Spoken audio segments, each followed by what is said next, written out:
Welcome to Lynn Cullen Live. Talk radio without the static. Email your questions and comments to lynncullenshow@gmail.com. And now your host, Lynn Cullen. I heard someone say my name. Hi, how you doing? October 24, that's the date. Tuesday, that's the day. And I think my sister's on the line. Hi, Suze. Hi. Hi. Chipper? Yeah, I'm okay. Good. I don't know. I don't know where to start. Breaking news. Yeah, I know. Yeah, that's a place to start. Jenna Ellis. If the name rings a bell, it's she's one of the co-defendants in the Georgia case that Fonnie Willis is bringing. And Jenna Ellis, one of the attorneys, yet another attorney that's pled guilty. Why don't they say pled? They say pleaded guilty. Well, it is pled. It is. She pled guilty. And she joins two other Trump attorneys, Chesborough and Powell. Unbelievable. She's pulling this off. I mean, they're dropping like flies. There's not going to be any defendant left except him and Rudy. Isn't it interesting how no one got the very obvious intent in charging all of these people? Yeah. They all said, "Oh, that's too much. It's unwieldy. That's never going to work."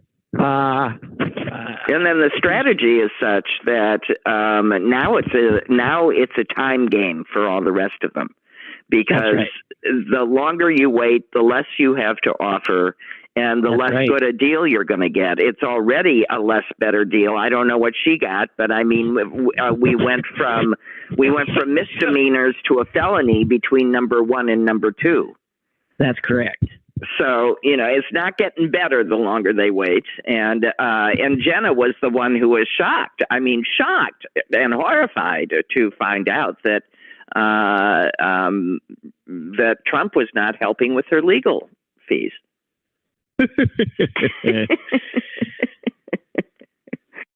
Oh my God. And yet, Susan, as many as 40% of the American electorate would put him back in office, which says something about the real danger our country faces. Right, because that means 40% of the people in this country just say, screw the rule of law, I'll do whatever it takes to get whatever I want, and I don't care whether it's constitutional, democratic, or anything. Yeah. Well, the thing is, but what you said, whatever I want. What is it they want? I'll tell you what they want. They want chaos. Yeah. They want chaos. They want to tear the place down. They are pissed, and they don't give a F, and they are just wanting to tear it down, and he's their guy. That so many Americans are that, I don't know what to call them, unserious, irresponsible, don't understand the concept of being a citizen. They're like they're children. I mean, talk about arrested development. What the hell? Well, I'm watching Jenna Ellis, who I don't have the sound on, but she's clearly crying through her false eyelashes as she reads her statement. Okay, well, all right. For those of you who thought that justice would not be done, justice is being done. Slowly, but it's being done. So that is good. As long as we're on the horror of him, I don't know if you happen to see that the 60 Minutes Australia piece I didn't even know there was such an entity. No, 60 I Minutes didn't. Australia, but it looks exactly like ours. And they did a piece that has audio from this billionaire Australian. That guy that Trump is saying, I don't even know this guy. Right. Yeah. Doesn't know him. I mean, there's video all over the place of the two of them together. This is a guy who bought, I guess, for $1 million. He was just feeding Trump money, left, right, and center. I forget what the cost is to join Mar-a-Lago. This guy paid 10 times that. If Trump was having, an event at Mar-a-Lago, this guy threw in, again, 5 times that. He kept feeding Trump money. And so he got close to him. And Trump, he tells on the tape, this guy, how Trump told him all kinds of stuff, not just about American nuclear submarines. I mean, this is all classified, sensitive, much of it top secret. He also told him about a military incursion that the media hadn't even reported yet because they hold back, making sure everybody who's involved is out clear. Yeah. Right.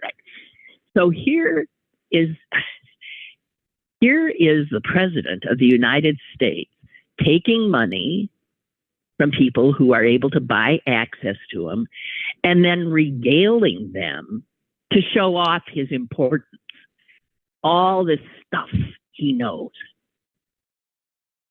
I mean, he could well turn out to be the greatest traitor in American history. When all is said and done, when we understand it. I don't know why that's just not the common sense story of who he is. I mean, clearly. Well, clearly, but as again, there's that 40-some%.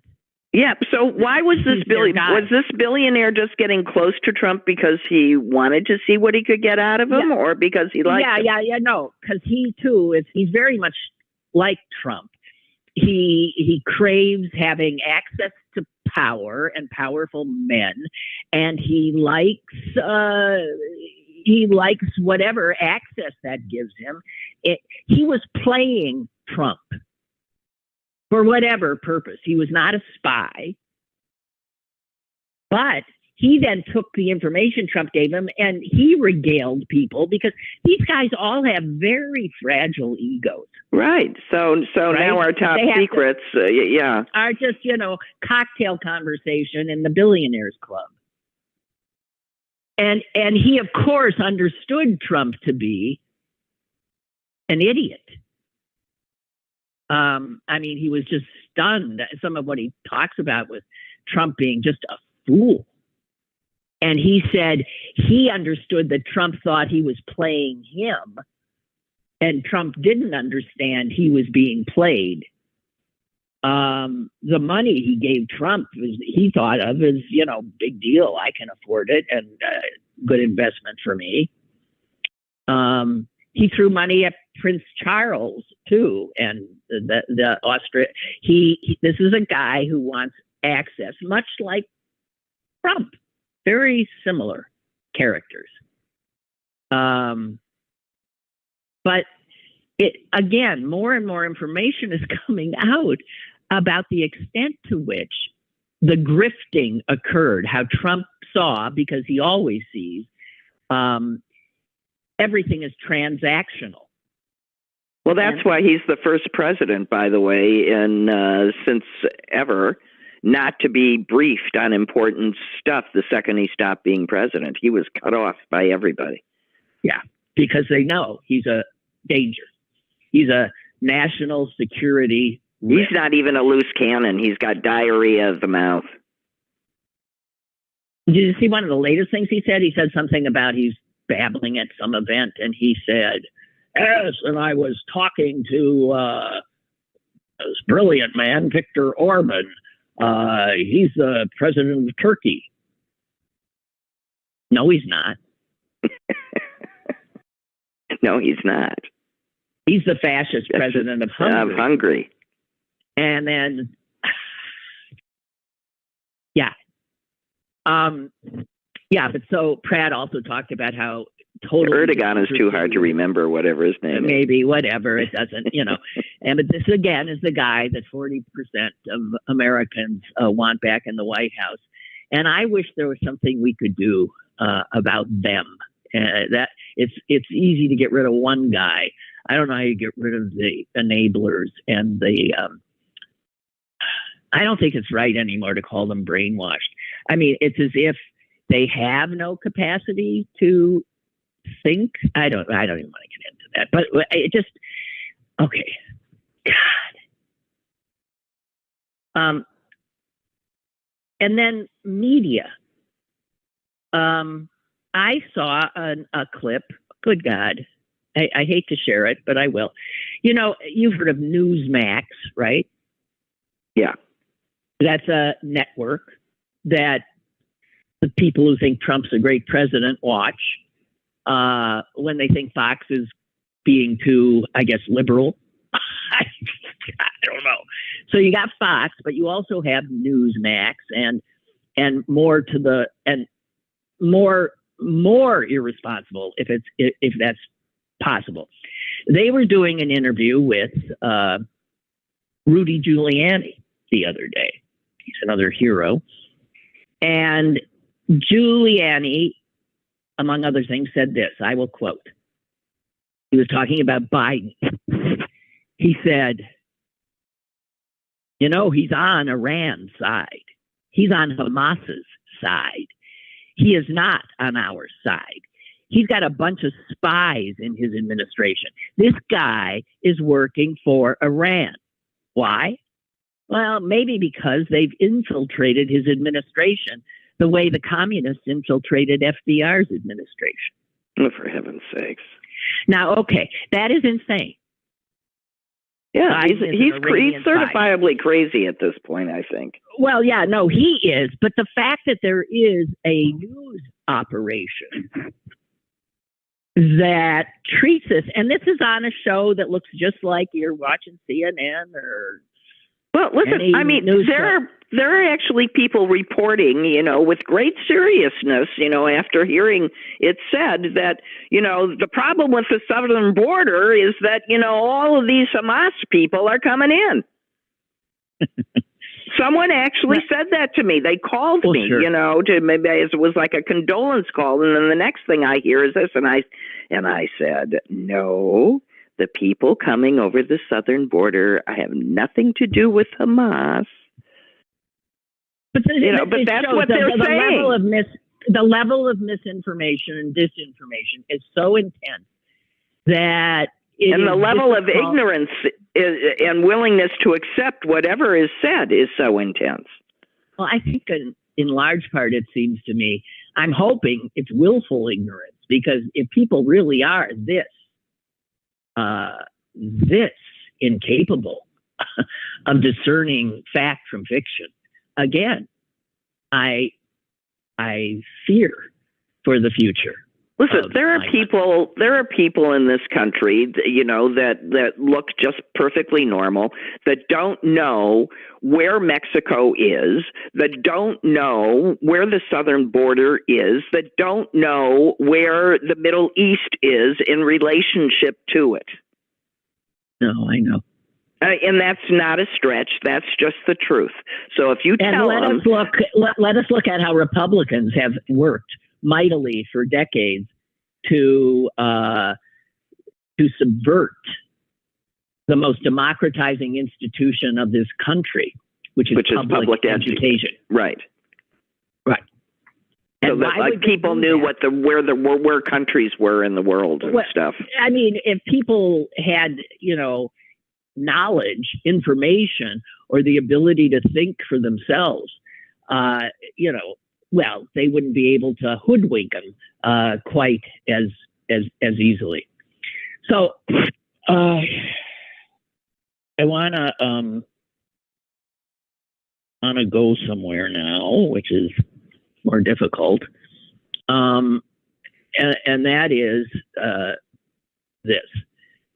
I'm sure you know that the Israelis showed a horrific images to a gathering of international press, I believe yesterday. And they did it because of misinformation. Yes, they said. Well, somebody said, when there have been ISIS terrorist attacks that resulted in a lot of death. Remember there was a concert in Paris where that was just a lot of people mowed down.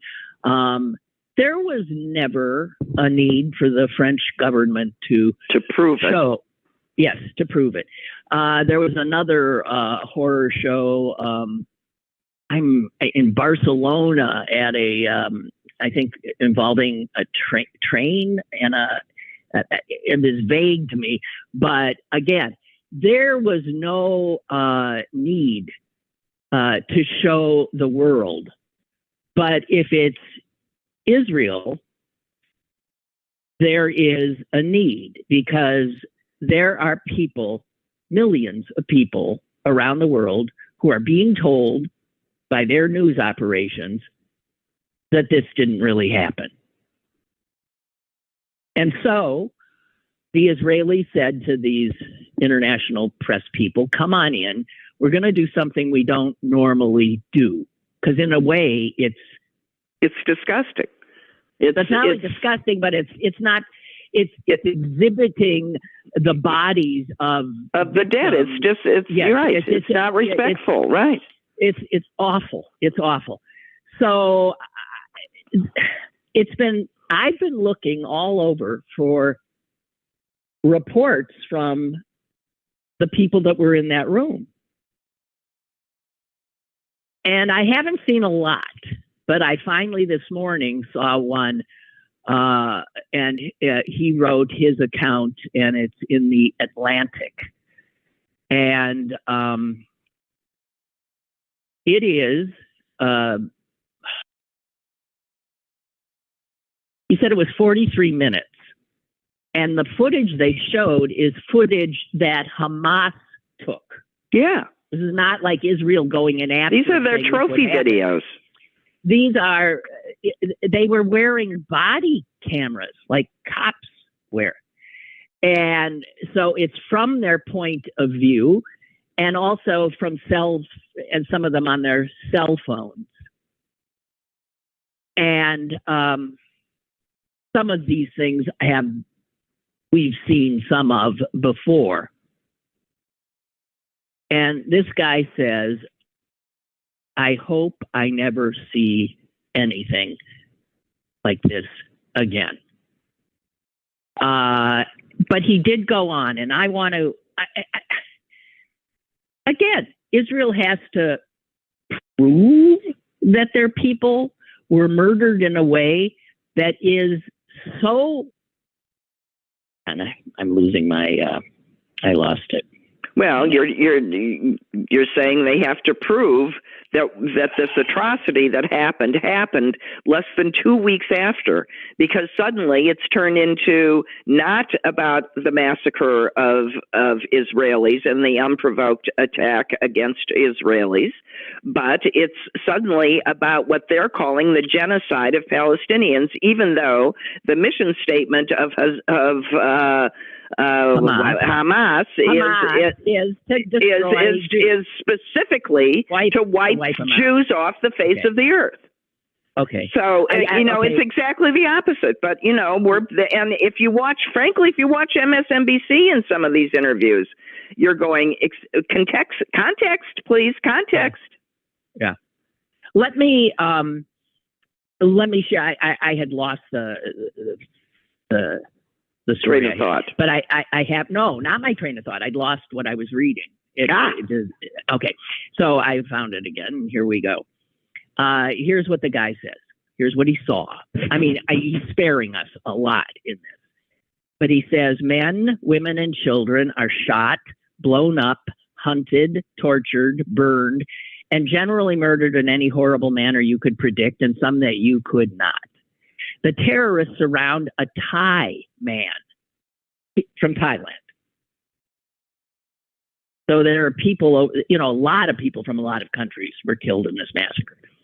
The terrorists surround a Thai man they have shot in the gut, then bicker about what to do next. Give me a knife, one Hamas terrorist shouts. Instead, he finds a garden hoe and he swings at the man's throat, taking thwack after thwack.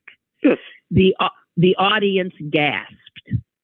I heard someone heave a little at another scene, this one showing a father and his two young sons, surprised in their pajamas. A terrorist throws a grenade into their hiding place, and the father is killed. The boys are covered in blood, and one appears to have lost an eye. They run to their kitchen and cry for their mother. One of the boys howls, "Daddy, Daddy." One says, "I think we're going to die."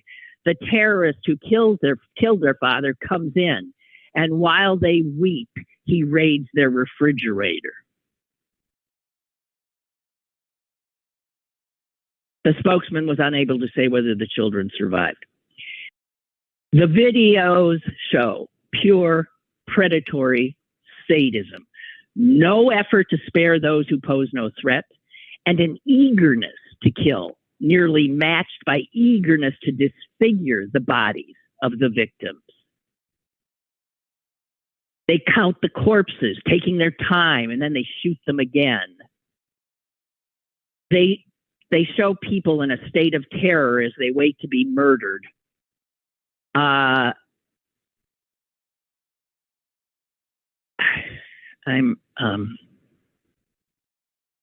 So the IDF guy says to the crowd, "What we shared with you, you should know it." And he said he struggled to understand how some journalist could present the IDF, the Israelis, and Hamas as comparable. And this footage definitely refutes that false equivalence. The IDF general said, "We are not looking for children to kill them. We have to share this with you so no one will have an idea that they are equal to us." And maybe you've heard this. I couldn't believe it. He says, the guy who's writing this says the most disturbing section was not visual at all.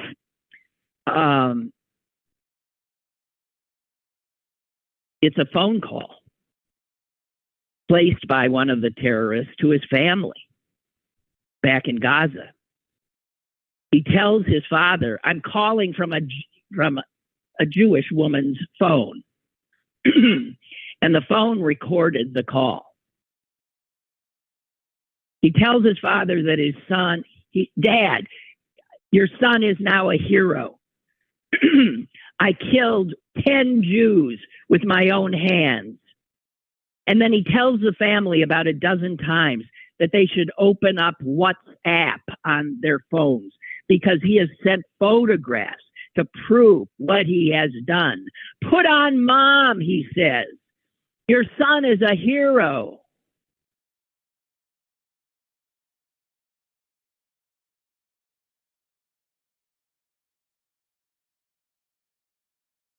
Yeah, well. Yeah. Okay. The Israelis. Yeah, the Israelis. Yeah, but we're the genocidal maniacs, yes. Yeah. I got I don't know, Susan, you said you had heard some of the show yesterday. Did you hear the guy who called me? Yes. Okay. I got a response from Ray today that I will read part of. God, excuse me. And he says, when he accused you of hypocrisy, What he really meant is that you're a heretic or an apostate. Because I was saying that, I mean, they're wholly given over to this ideology that, right. Just can't allow Jews to be victims. Right. So, and he says, Ray says, it is worse than an incoherent ideology that drives them. It is a catechism. And he goes on to say what the Tea Party did to the right, he calls them neoliberals. These neoliberals have done to the left. And then he talks about the reality that so much of what they stand for, Jews have stood with them, very much a part of them. But they betray that Jewish support, turn on a dime. He points out that one of the co-founders of Black Lives Matter, Patrisse Cullors, said this: if we don't step up and boldly and courageously end the imperialist project that's called Israel, we are doomed. What does that have to do with Black Lives Matter? Yeah, and I don't know. I mean, I so stood with them. This is, now they're talking about ending the only Jewish state in the world? Or she well, says, because people can't stop. People can't learn and hang on to what they've learned for more than 10 seconds, which is together we're powerful, divided we all fall. Yeah.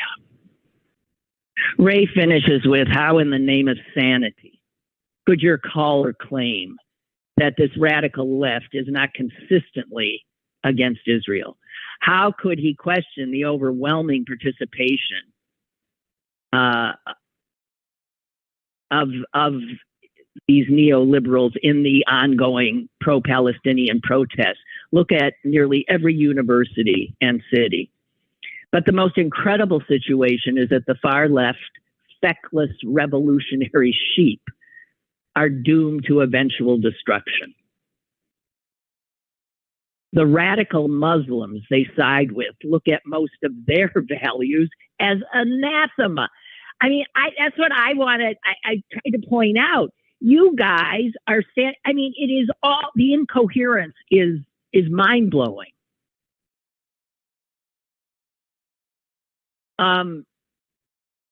Well, it's like Jenna Ellis being surprised that right. Trump isn't paying her bills.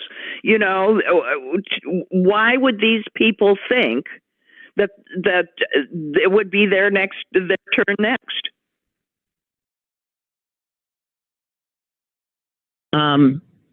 Ray also noted something that I have been meaning to talk about and haven't. He says, just look at the anti-LGBT movement in majority Muslim Michigan.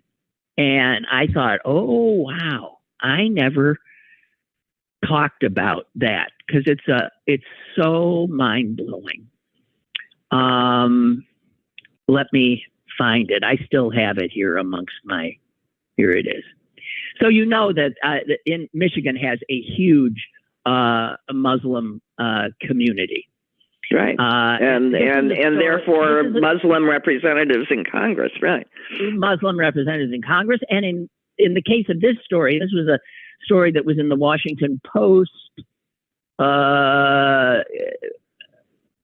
6 weeks ago, September 16th. But it was fascinating to me. And it's about a city in Michigan called Hamtramck. It's 28,000 people. The city says it was once so Polish that it was dubbed Little Warsaw. But things change. And now it is a city with tons of mosques and Yemeni and Bangladeshi shops. And last year, a Muslim who had emigrated from Yemen as a teenager was elected mayor. The city's first mayor in over a century that was not Polish, of Polish persuasion. And it also elected a city council made up entirely of Muslims. So here is an American city with a Muslim mayor and a Muslim city council, which is, it's a true story of the American dream and of American inclusion and diversity. And for the non-Muslim residents of the city, they looked at it with pride because it showed their progressive, how progressive this city was. So a Muslim community that had a few years back experienced discrimination and all kinds of things finally is in control of the town. But in June, this city council blocked the display of pride flags on city property.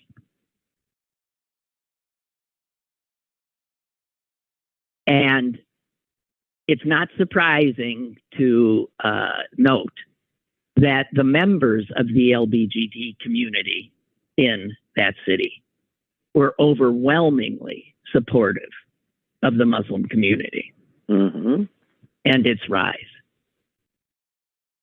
And we hear this word now that a lot of Jews are feeling. The non-Muslims in Hamtramck are saying they feel betrayed. They feel they provided this immigrant group with welcome, with warmth, with their votes, and now betrayal.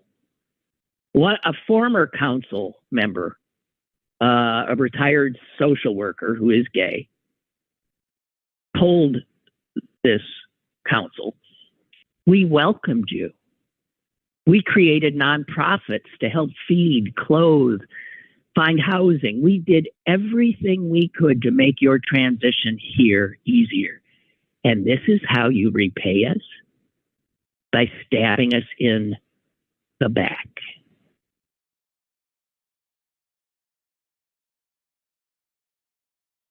The mayor says they are not targeting the LGBT community,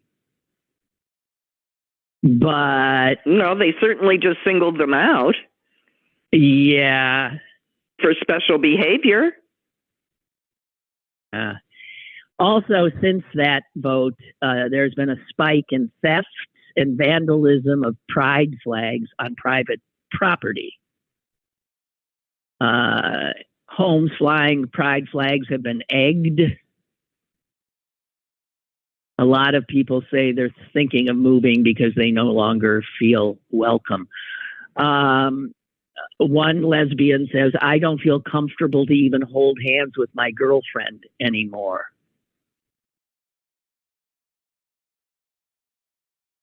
Well, this is the America that we live in now. Should Jews take their mezuzahs off their front doors? Should Jews still wear stars? No. I mean, but these are things that people are thinking. No, I'm going to go out and buy a bigger one. Yeah, no, I actually, that's interesting because I was looking through my jewelry drawer because I want to send some, stuff that I don't wear to one of our little grandnephews who just is enthralled by gems and he wanted to play with my earrings all the time. Just looking at the stones and saying, "What is that?" So I thought I'll send him some. And as I was going through this stuff, I came on a pair of earrings that have Jewish stars on them. And I think they're Hanukkah earrings, actually. Because there's some Jewish other, like from a gimel and a hey, Jewish letters that dangle from it. And I immediately put them on, and I'm wearing them now. and I'm just going to keep wearing them. In fact, I'm thinking of going and getting more. And I don't think I've ever worn a Star of David. I'm going to get one because now is not the time to hide. Now is the time to stand up. Yeah, and mine has a Green Bay Packer emblem on it and is in gold and green, which amused me in better times. But now I don't want it disguised in any way. Before I didn't think of that as a disguise. Now I think of it as a disguise, and I want to switch it. Well, I mean, for those of you who don't, a mezuzah is a. It's a blessing that we put on our door. It contains prayers, and it's supposed to be put on every door in your house. And very, very, Orthodox Jews, they don't walk through a door without touching the mezuzah and then kissing their hand, or maybe that's the opposite, kissing their hand and touching the mezuzah. Yes. Whatever way you think of the germs, hey, yeah, no, it shouldn't happen. So, but I thought this article, which got very little, the fact that Ray alluded to it, I thought, oh my God, I thought I was the only person who had ever read that.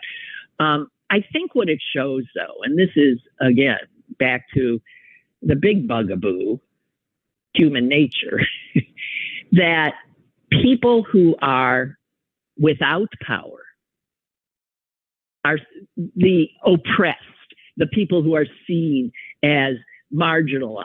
I'm getting back to the coinage of the left. They get all of this, yes, sympathy and support. But lo and behold, what happens when the marginalized become the power? Like in this little experiment, this one little city, they end up with power. And lo and behold, they do what people in power have done forever. They marginalize others.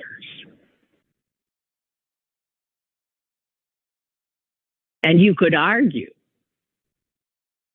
that the Jews, who the world gave that little sliver of sand in Israel in its shame after the Holocaust,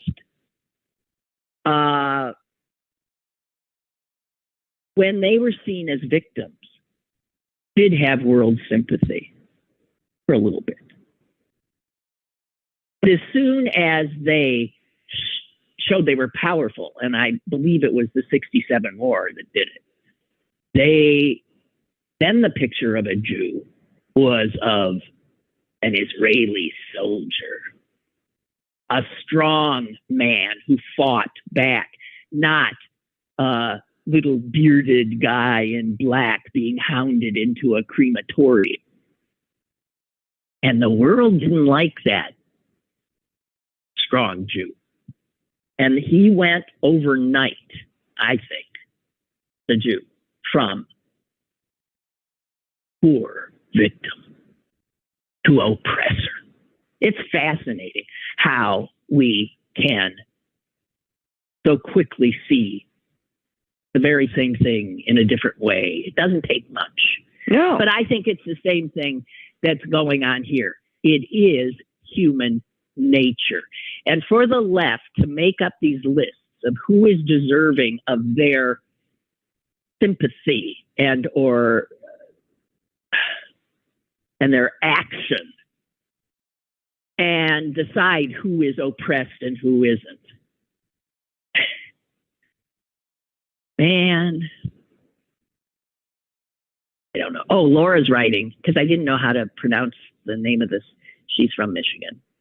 And it's spelled very strangely. Hamtramck is the way it's spelled. She says it's pronounced Hamtramck. Oh, okay. Hamtramck. So that's the now, totally run by Muslim community in Michigan, Hamtramck. God, I don't know. I just, another thing that I've seen that is just mind blowing. There are a lot of videos of people all over the world. I've seen one from Paris. I've seen one from somewhere, I think, in Belgium. All over the world, people are putting up pictures of the hostages. Look at, these are the people that, yeah. And it's just unbelievable. No sooner are they put up than very determined people come around and take them down. And I have seen video after video of like at the NYU campus, right? Well, there's a lot of it is coming out of New York City. I mean, no sooner do you have these things put up than some progressive comes and rips them down. And I came upon this. It was a tweet from a woman named Yasmin Mohammed. And she said this: even as a practicing Muslim, even in my black niqab and gloves that covered me from head to toe, even though my blood is half Palestinian, specifically from Gaza, even though I was raised to be viciously anti-Semitic, I was never so consumed with hate and darkness that I could rip down pictures of babies kidnapped by terrorists. People who do that are wholly devoid of humanity. I can't even comprehend it. And yet the videos of it happening seem endless. Yeah, they seem, I mean, if you're on Twitter, it's every other minute. And the people who are showing the videos are showing the people who are doing it, and they're trying to stop them. But sometimes, they're not willing to get in a physical. It's just unbelievable. But it's a lot of it. It's a lot of the kids on college campuses, and honestly, I remember from our time on college campuses when the Vietnam War was going on and all hell was breaking loose on college campuses. I remember thinking then that the leaders of the student groups were highly unattractive personality types. And it was so clear to me that it was so much about them and not about their cause. And these kids get carried away with things. They don't really even think about what it is they're doing. They just take their marching order and run. And critical thinking has not been fully developed yet for freshmen and sophomores in college, apparently. But I do think that's who's doing it, and some of the most abysmal stuff has come from young people who are just too young and green to know better. And I mean that very seriously. I remember being that age, and I remember being so sure I knew what was right, and I was wrong. Well, it is true. I mean, that the young and college kids are clearly are half-baked, quite literally. They still are half-baked, but they're also, they have fervor and they have certainty. Because one of the things you have when you're young is you are sure. Like I was sure Mom and Dad were idiots. Well. Right? Right. Right. I mean, I was so sure. Although I was at one of the lefty meetings, the anti-war meetings, this would have been 66, 67. And it actually was an SDS meeting, Students for a Democratic Society. And it sounded good to me, so I went to it. And yeah, the guy who was in charge of that meeting. Svengali. Well, he was. Actually, his name was Roger Friedman. I remember. Nice Jewish boy, handsome Jewish boy. You know who his brother was? I don't know if you'll remember this guy. Pinky Friedman. You ever heard sure. of Kinky Friedman down in Texas making some of the best music around. He was Kinky Friedman's brother. Kinky Friedman and the Texas Jew Boys. That's right. Kinky Friedman and the Texas Jew Boys. Cool. Yeah, I want credit for coming up with that one. I wonder if he's still around. Anyway. He was pretty recently, as I recall. He was doing some funny really? Stuff. Yeah. Well, he'd be old. He was well, of course he's old. Yeah, well, okay, he'd be in his 80s. Anyway, so it was either Roger. We're old. It was either Roger or somebody else at that event who said something where I realized I could not be part of it. You know, it's so often you're into something and then one thing gets said where you realize in your own heart, I can't do that or I can't agree with that. And that was the end of my flirtation with SDS. What was said was something to the effect, until you realize that your parents, I think they said, are the enemy. You know, you can't move forward. And at the time, I mean, I said at that time, I thought they were stupid, that they didn't understand things, but that they were the enemy. And I remember thinking, no. Just one statement that gets made that gets through, you know, right, to you. Right. And I think a lot of people, they hear statements like that at times and they think no, but they don't have the courage to, they bat it aside because they want to belong. Right. I mean, mostly you just want to stay. It's not like I left the anti-war movement, but I did not consort with SDS anymore, but I didn't, right. I mean, a similar kind of thing, you know, what it was when I was in acting school. At one point, they said, if you're not willing, this is about what real acting is, if you're not willing to be private in public, in other words, to be willing to show, be willing to show raw, your innards raw. To open yourself up, to be that vulnerable. If you're not willing to be private in public, then you're not going to be a great actor. And I remember thinking, well, I guess I'm not going to be a great actor because I can't do that. You were pretty good, though. No. Well, I don't think so. Because I was a dissembler. I could pretend I was spilling my guts, but I was ultimately dishonest and incapable of truly being private in public. I am too self-defensive, I think. I don't know. All right. Well, just to circle back, Kinky Friedman is only 78. Oh, okay. Still alive, living on his family summer camp ranch, Echo Hill Ranch, and it's now a rescue place whose mission is to care for stray, abused, and aging animals. More than 1,000 dogs have been saved from animal euthanasia. Way to go, Kinky! Yeah, I thought you'd like that. Does it say anything about his family and mention Roger? I wonder what happened to him.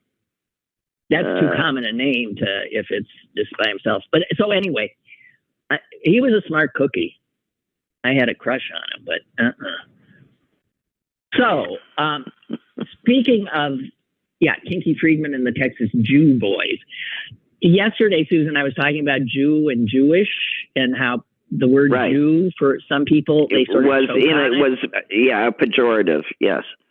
Yeah. And it's fascinating to me because it turns out that, where did it go? Milton sent me just some wonderful stuff. And he said this: I'd like to offer a different perspective on the use of the word Jew. He says it really is a word that I've never been comfortable with. Not because I think it's a pejorative, but because I've always thought of it in the same way I think of the N-word. A word I use frequently, but never in the company of non-blacks. Almost like a shorthand for other black folk among other black folk. Yeah, which is clearly how the N-word is used. I've actually discussed the use of the word Jew with some of my Jewish friends and gotten several different answers. Some of them find the use of the word by non-Jews offensive. So being that I've never really been comfortable with it anyway, I always opt for Jewish. And then he sent me something of a video of a guy he says is an actor and political commentator, Michael Rappaport, saying that he feels that he doesn't like people calling him Jew. He says, finish up, it's Jewish. It doesn't take too long to say Jewish. And I cannot be moved on this. The Rappaport guy said, it's like, hey, I call you a Catholic. I don't call you Cass. It's sort of like, yeah, but that's not a word. That's not a word. But also I was thinking of like the Republicans refusing to say the Democratic Party, the Democrat. Right. It seems like a form of, clearly that is meant to be disrespectful.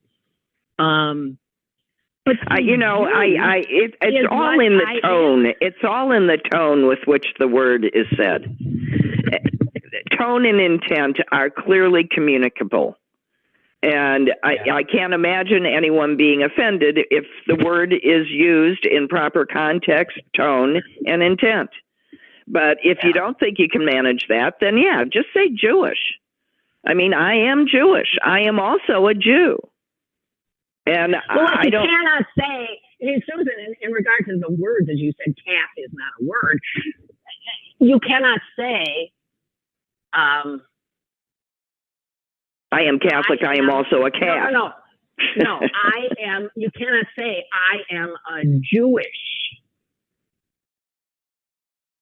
It doesn't make any sense. No. So it's an adjective. If you take that away, that word, I cannot make that declarative sentence. How would I? No. I also can't unhear George Soros. What do you mean? I don't understand. Oh, you don't remember when, not George Soros, who's the crazy New York? God, George Soros is the...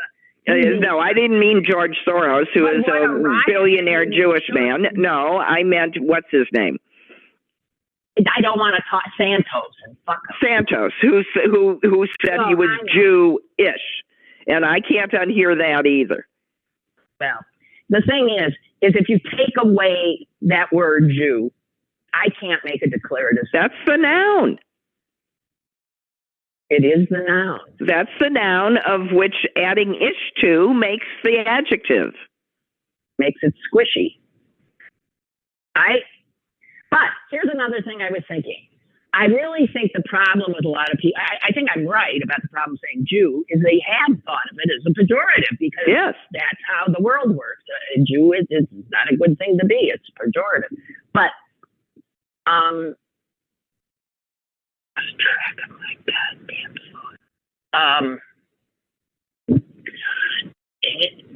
I'm sorry. It totally went up in. I can't help you. I have no idea where you were going. No, I don't either. It was like, whoa. Oh, I got it. I've been wondering, because I've been thinking about this. Part of it is the word doesn't sound pretty. It's not a nice. It's an ugly sounding word. It starts with j, and j. Think of a nice word that starts with a J. I'm serious. Jesus. Think of.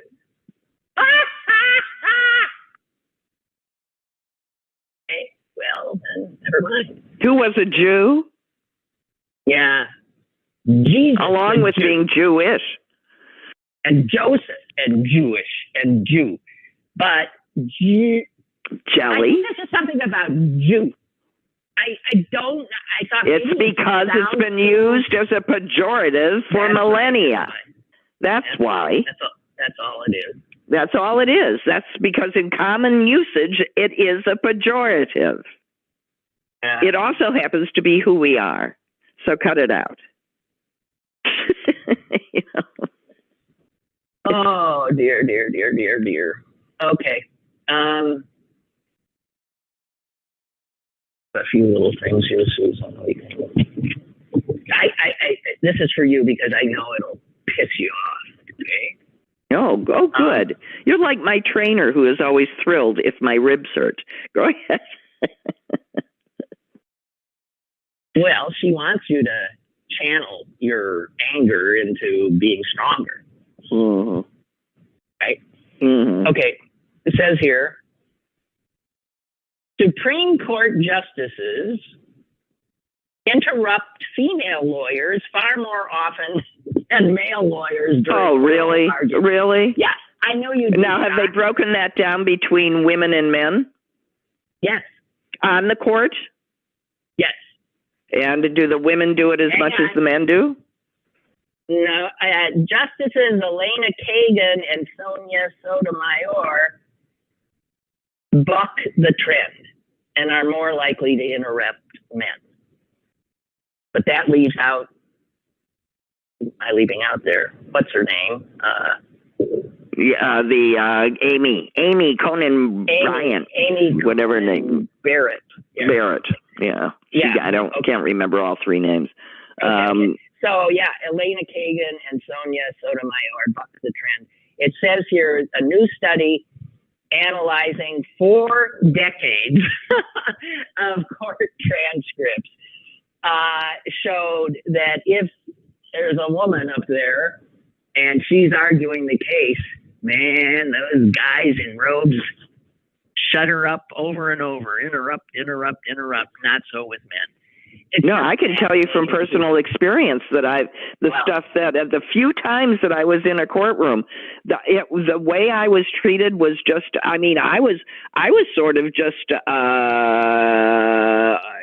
amazed that it didn't work. We'll put it that way, because they took me immediately from really to such white anger that they didn't know what they had done. They couldn't break me at that point. If they hadn't been so awful, they might have gotten me where I was going to cry and lose the whole thing. But no, I have no problems, and go for it. The overspeaking is a way to dominate, and sure, the women on the court, if that's the way you show it, if men show it to women, the women should show men the exact same way of showing who's in control of the courtroom. So I do think it's interesting, though, that the women on the court interrupted men more often. I don't know if that is, just is or is an effort. I don't think they're doing it to show power. And I don't know that the men are aware they're doing that either. But it says here, one of the chief what do you call them, perpetrators, is the Chief Justice John Roberts is twice as likely to interrupt a female attorney as a male one. Yeah, I'm just not surprised. Yeah. So there you go. Interesting. Nothing changes much until all hell breaks loose. Okay, so we're out of time. Damn, I had some other stuff. Okay, well, there's always tomorrow. There is always tomorrow, as far as we know. As far as we know, theoretically. Theoretically, the sun will rise tomorrow. All right, you guys. Thank you so much, Susan. Thank you. You're welcome. Are you on the road? No, today? tomorrow. Okay. All right. Just asking. Okay. All right. Thanks a lot. Okay. You're welcome. Bye. All right, guys. So that's it for us, and I'll be back tomorrow.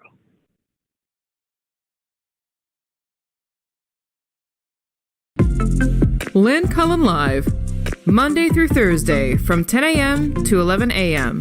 and archived at pghcitypaper.com. The opinions expressed on Lynn Cullen Live are those of the host and do not necessarily reflect the viewpoints of Pittsburgh City Paper or its advertisers.